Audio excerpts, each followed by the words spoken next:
పోలీసులు పార్టీ నేత సుబ్బన్నను పోలీస్ స్టేషన్లో గంటల తరబడి కూర్చోబెట్టడం వల్లే పోలీస్ స్టేషన్లో వాగ్వాదం జరిగిందన్నారు మాజీ మంత్రి పేర్ని నాని. పేర్ని నాని తీరు పోలీసులను అవమానించేలా ఉందని, పేర్ని నానిపై తగిన చర్యలు తీసుకుంటామన్నారు హోంమంత్రి అనిత. ఎప్పుడైతే చిటికన్ మేయర్ గారి భర్తని చిటికన్ నాగేశ్వరరావు అనే ఆయన్ని తమాషాలు చేయబాకని విలేకరుల సమక్షంలో, మా అందరి సమక్షంలో ఇతను తోలనాడాడు కాబట్టి నేను తిరగబడ్డాను.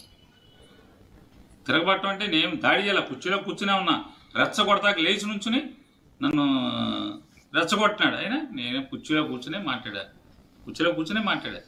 ఇది నేను అంటావా ఎట్లా అంటావా అని మాట్లాడాను. నన్నేం ఉరేయలేమన్నాడు. నువ్వు సుబ్బన్ ఉరేస్తావేంటి, నువ్వు సుబ్బన్ ఉరేయలేవని చెప్పాను. అతను ఐ పిచ్చిలో మాట్లాడాడు, నేను ఐ పిచ్చిలో మాట్లాడాను.